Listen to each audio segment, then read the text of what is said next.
Can I have your attention for a moment? Listen. When you're talking to them, you don't want them to know what you do, or else she was biased, right? This is Blair Durham with Black Wall Street Today, your media hub for all things Black entrepreneurship, politics, news, and events in Hampton Roads and beyond. When I say black, y'all say Wall Street. Black Wall Street. Black Wall Street. When I say black, y'all say Wall Street. Black. Hi, everyone. Hi, I'm so excited to be here. And thanks for having me, Blair. Greetings. I was dying to say mine when we were going around. So my name is Akosua Acheamponmaa-Nwalla. I was born and raised in Ghana. I'm sorry? Say it again. Say your name again. My name is Akosua Acheamponmaa-Nwalla. Yes. I was born and raised in Ghana. And my mom wanted us to come here for education. So that's why I'm still getting my doctorate after going to school for a while. But I'm honored to be here. One thing that I have tried this year is the 80-20 rule. How many of you have heard of it? Yes. Actually doing it has saved my life. Because as you know, I took the position at NSU. I previously was with ODU as the director for the Norfolk State First Innovation Center. And so there's a lot that we have to do as far as systematically working with this institution and also trying to help the community. But the 80-20 rule says that 80% of your results comes from 20% of your efforts. You know, I've heard that before, but I read it from a leadership book and it dinged. And I prioritized this year, and Lord behold, we've accomplished so many goals, trained over 300 people. We just opened in April, so it's amazing training people in such things and renewing people's mind in the realm of venture capitalist funds, angel seed funds, and all of that. But long story short, last time I was here, I talked about the Lean Startup, right? How many of you are here? Okay, awesome. No, it's okay. Yeah, I remember you were there. So the Lean Startup is a methodology that comes from Eric Ries. It pretty much helps you avoid waste of time, energy, all of that by doing the right things, right? How many of you have wasted so much money and it ended up nowhere as far as your business goes? So this is going to help us stay on track by doing the right things in a short period of time and delivering. So I would have to stand on this side and my side. All right, so quickly, I did my quick introduction about the NSU Innovation Center. We're located downtown Norfolk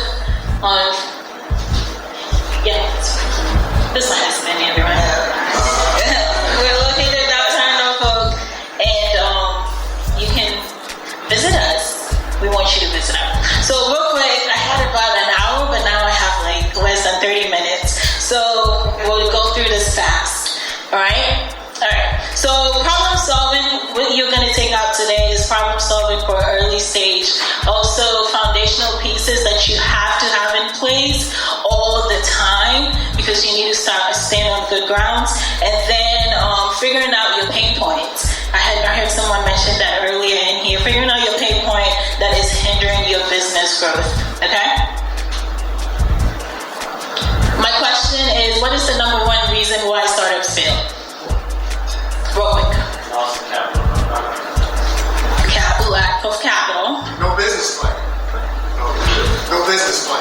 No business clients, okay. Poor management. No poor management. All right. So according to research from SB Insight, the number one reason why startups fail is that people build things nobody wants. Yikes. So that's the situation, is that we all have passions, right? And dreams and things that we want to do. But a lot of times we deliver it in a way that people don't want, right? We deliver and package it in a way where people are not ready for sometimes. So the number one reason why startups And so the way to go about fixing that problem is by doing customer discovery. Face your potential customers, okay? I'm sure you all believe that your customers hold every answer that you have been assuming, right? Your business plan, a lot of times, is full of assumptions, which is true, but however, your customer knows majority of those things. So what this is going to help you do is you're going to figure out those concepts that your customer wants, and like engineers do, you figure out what people want and you build it instead of building what you want and pushing it on people. Does that make sense? All right. So real quick, the first thing that we're going to do, if you have some paper, you can write this down, is that understanding your audience is very important. Even if you know you as the founder, this has to be ingrained in your head, in your mind, in your intentions and everything, because even when competition comes and you know your customers, you won't be afraid. A lot of times you're focused on marketing, you're focused on all the higher up things, but you're promoting to the wrong people, right? So what is important is that you have to focus on these things. So you have to have some of these in place, the age, the race, what income they're in, and all of that. And this is something that is basic, but believe it or not, a lot of people don't know this. Before you go to a marketer, you have to know this so that you can better guide them in how you want them to best benefit your business. Okay? So very important. Alright, so now we're going to talk about customer discovery. Assuming that you have those things in place, right? Your age, the age of your customer, where they live, and all of that. This is the process that you will go through. So I need you to take a moment and write those things down. If you are willing to do that for me, that would be great. You said we knew I would pick you? So later on, we're going to use his business, all right? And from paying attention to everybody here, the lady sitting right behind you is a potential customer, right?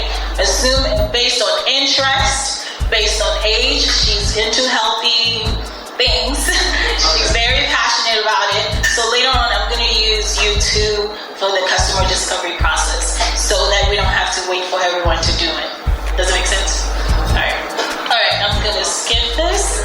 So there's something called the business model canvas, which is a tool that helps you to visually see the different segments that you would need in your business plan, right? So instead of having a 25-page business plan that is full of assumptions, you are able to outline all of that all on one page of paper, validate it, right? And then write your business plan. Does that make sense? So your business plans will be validated and not of assumptions, right? So these are things that clients and partners, potential partners will tell you that they are seeking from your business. You can have more confidence when you're talking to investors.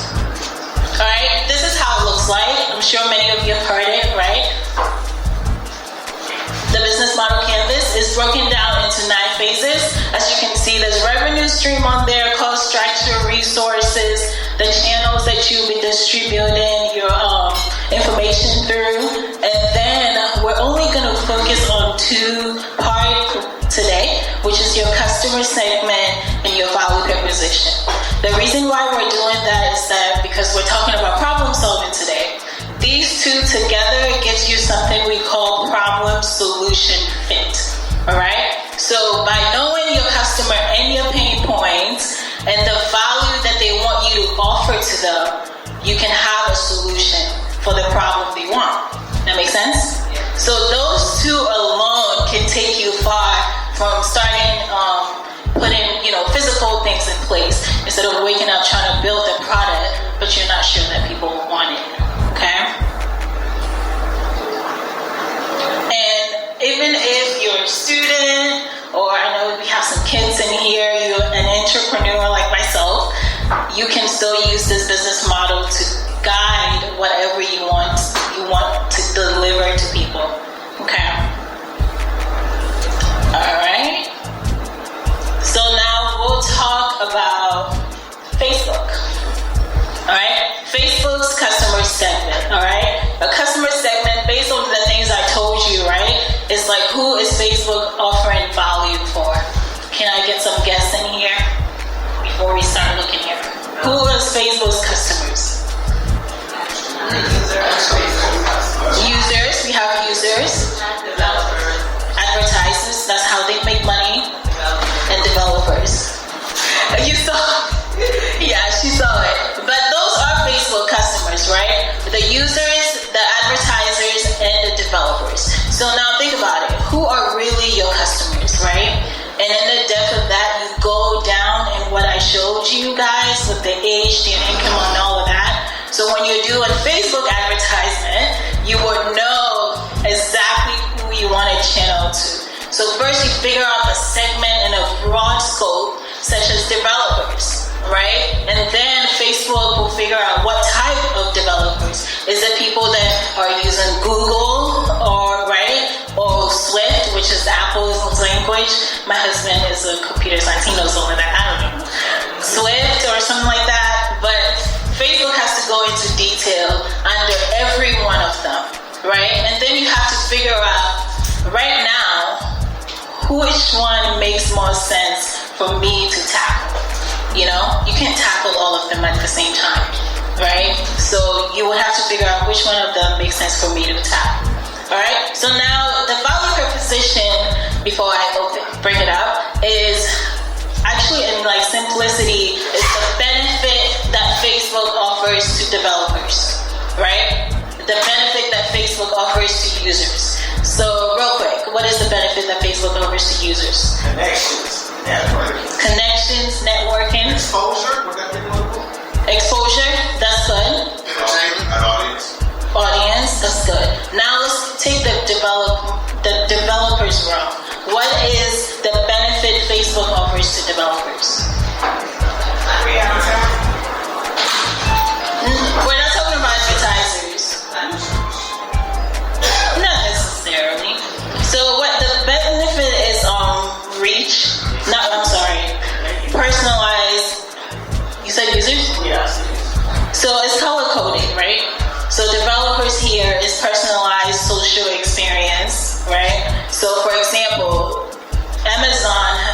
one of Amazon's customer segment are developers. So Amazon allows these developers to have access to their codes, right? So they sell their codes to developers, right? Google does the same thing so that you can create. So when you log on to when you log into a different app and they're like, oh, would you like to sign into Facebook? Right? Oh. Okay, so connection. Yeah, exactly. So Facebook has to figure out how to make money, right? You're doing a good deed by allowing me to connect with my family in Africa, but I'm not paying you anything. So, and some of us will find ourselves in dispositions, right, where we're doing good and helping clients, but we're not making money. So this chart will help you understand who can I actually make money at, which customer is actually going to open up their wallet and give to me, okay? Because that's important. Okay? Any questions before we move on? All right. So real quick, this is very simple. The methodology is not complex. It just takes a little guts to face people, right, and talk to people. But it's really simplicity. The way it goes is that you interview those people that you have identified, right? Right now, I would hope that once you know in broad scope who your customer segment is and their description, you will start to target people, right? Oh, this is a perfect person for my customer. And those people, you write them out and then you talk to them. Now, what I'm going to help you with today is the interview process, okay? It can be surveys, right? And the reason why it can't be surveys is that surveys helps once you actually have a product in place or a service in place and you're trying to build it and make it better, right? But if you're trying to actually develop something, the right solution, you're going to have to talk to people because you get to see their pains, you get to see their emotions, right? And the consistency of how people feel. So you can figure out the trend of the actual pain so you can bring out the right solution. All right? So it can be yes or no's, no multiple choices, no, when you're talking, avoid the words could you, would you. It just makes you sound negative, right? Would you like it? And stuff like that. So no surveys, no focus groups, no emails. You will use email to contact people to see them in person for an interview, right? But don't send them your questions. Okay? Wow. Help us. So I'm gonna make it simple today. Is that this customer discovery is really based on figuring out the job that the person is doing, right? Let's take Uber for example. I used to use Uber a lot when I was in college, well, undergrad, master's, because I didn't have a car, right?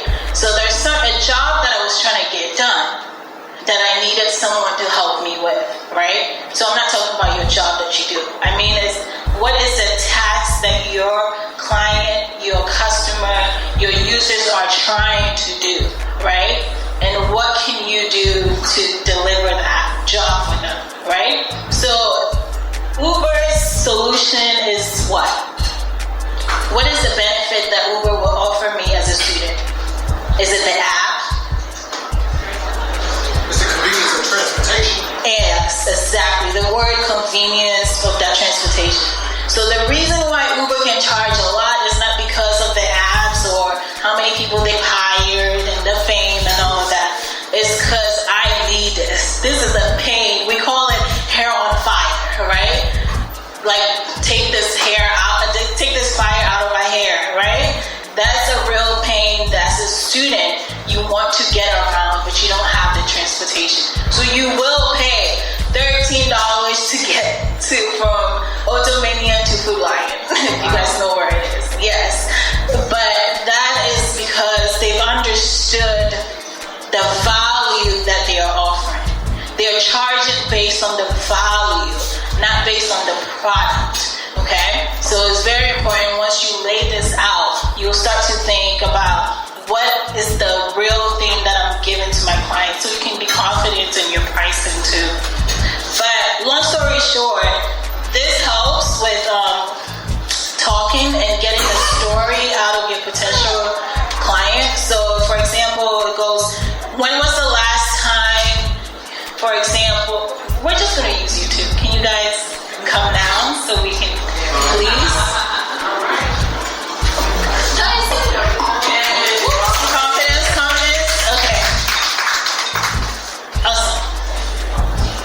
So can you tell us about your business, your ideal, your elevator? Hello, I'm Family Springs Alkaline Water. We deliver mountain fresh water from the mountains directly to your home and office. Alkaline water. Can you tell us your interest as far as health goes? My business?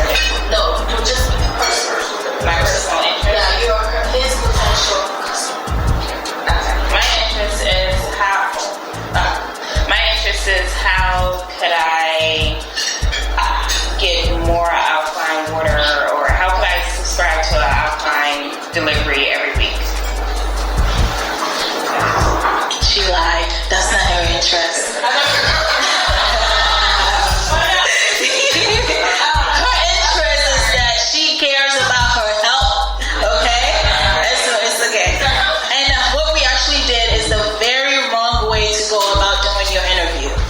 When you're talking to them, you don't want them to know what you do, or else she was biased, right? She's not trying to hurt your feelings, right? So you don't want them to know what you do, but what you want is you're trying to get information out of them concerning the problem, right?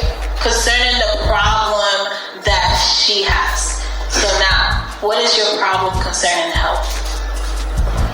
My problem is how could people be more aware of being healthy? Okay. So let's get started, all right? So what you're going to do is just follow these questions.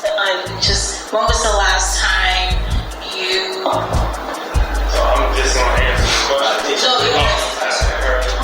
Okay. She's a potential customer, don't forget. She's on the line right now. When was the last time you checked? Yes. Yeah. When was the last time you were hydrated? How many times?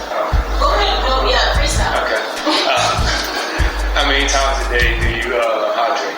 All day. There's a gallon a day. Okay, a gallon a day. Typically it's roughly half your weight in ounces. A lot of times the problem with our health, we got to be hydrated inside the cells. A lot of times the water goes in and it doesn't sit there, it stays outside the cell, which rushes out with our body, and it doesn't give the cells enough chance to create electrical charges and raise your vibration to actually help dormant. Yeah. I don't want to get to it, but I'm sorry. Ask my question. So ask for, when was the last time you bought water? Bought water? Yes.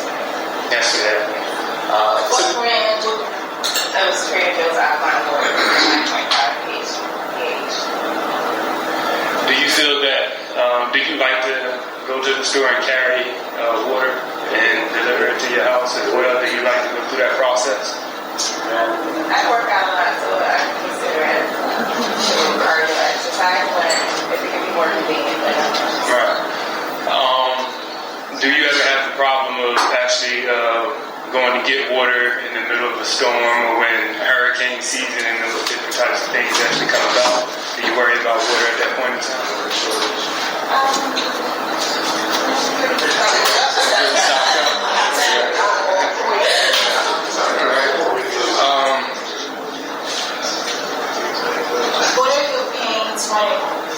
What are your pains when it comes to drinking the right water? What am I paying? Do you have any pains? Well, there's so many different brands, so it's kind of hard to know which one is the best for you. How do you go about selecting the right brand? Kind of by word of mouth or basic knowledge or research. Okay. So if I was to make your life easy, if I was just to throw a magic wand right now to help solve that problem that you have concerning, differentiating which one to pick and all of that, what would be the best way we can help you to differentiate what's the best water for you to drink? Provide information showing testing, showing which has the highest pH. Testing? Yeah, testing. That's good. All right. Thank you. Give it up for her. So far, his channel is distribution, right? Your main is distribution. But for her, that wasn't her pain, right? So her pain is what? What's her pain? The health aspect. Information. Yeah, that's lack of information. So one of the things my website, familysprings.com, actually.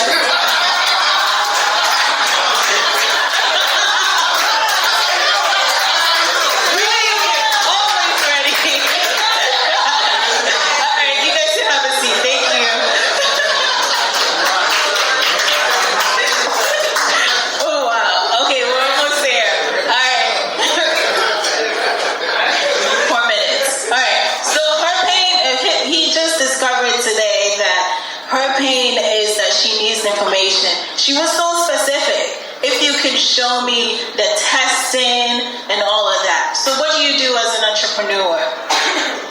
You do that, right? If you interview about 20 people and they're saying the same thing, then you know that your priority is that, right? And not necessarily what you're doing earlier, okay?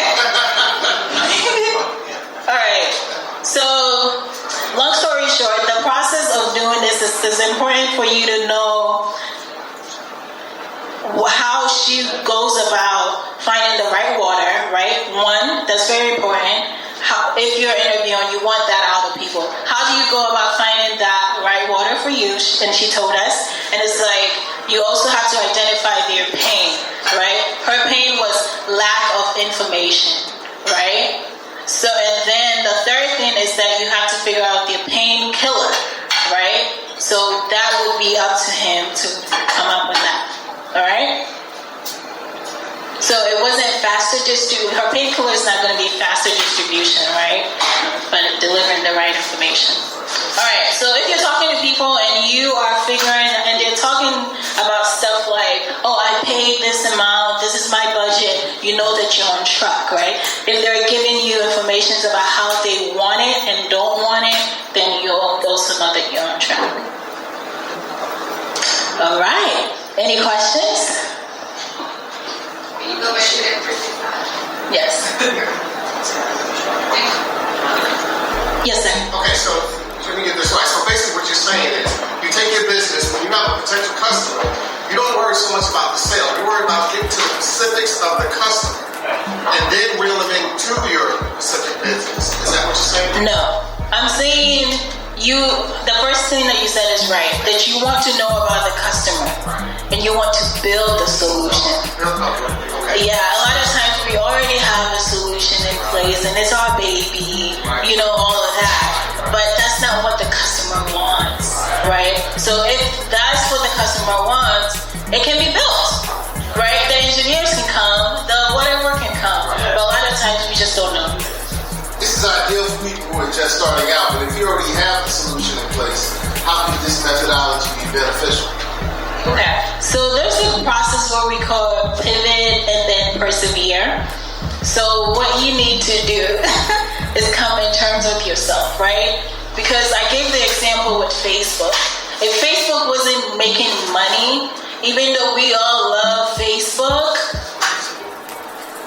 Facebook would not be standing, right?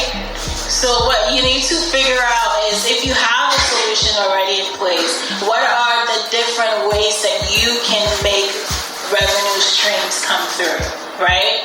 If you have a solution and you're not trying to change it, and forget what I'm saying today, right, is that figure out what are the different ways that you can come up with different revenue streams. For example, Facebook now starts selling your code to developers. Cisco 1.2 and 2.0 product. You're always evolving based on your customer. You have to. You don't want to be like Blockbuster. Blockbuster is solving the same problem that Netflix is solving today. Just a different era. The taste bud of people change, so you build the solution for the taste buds of the people. No, that's not what I'm talking about. You already have a client, right? If that process is working for you, that's what I'm talking about. That's not what I'm talking about. What I'm talking about is you want to deliver the right solution, right? You want to solve a problem for your customer. So you meet with them in person and not send them the questions through email. Does that answer your question? You're talking about when you're trying to figure out what business is starting or what new product or service to implement. Yeah, you're talking, what new service that you want to add to your existing business. All right. Thank you, guys.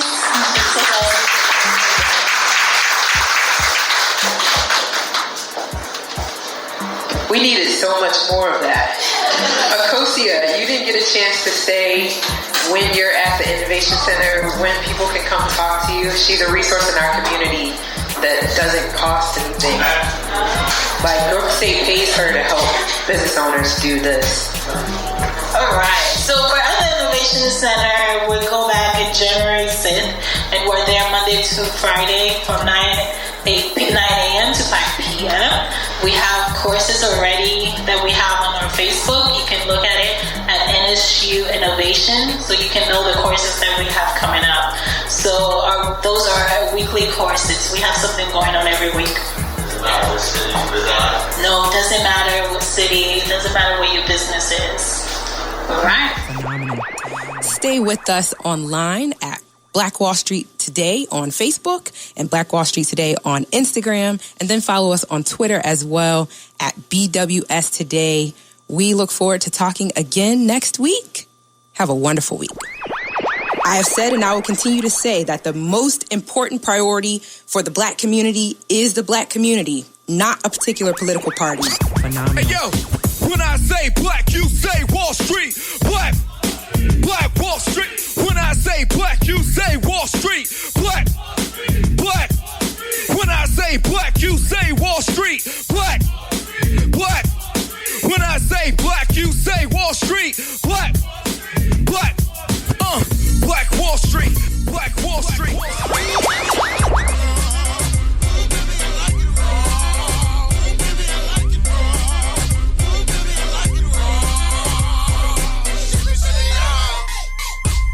Phenomenal.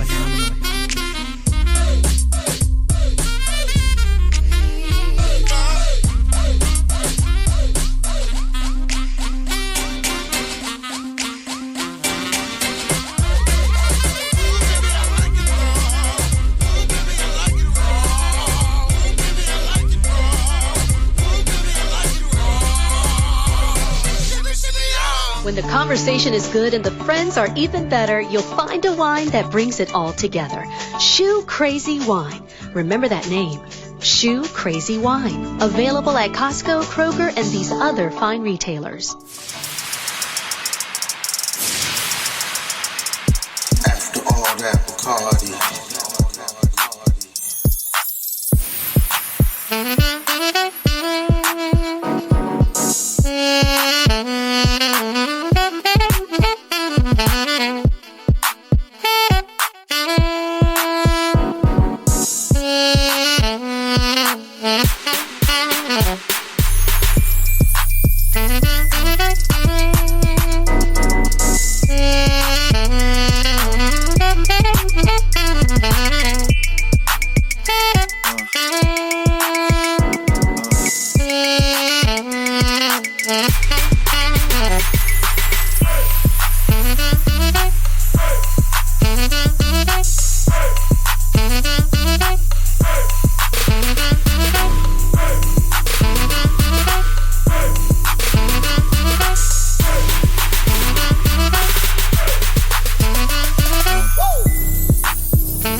After all that Bacardi.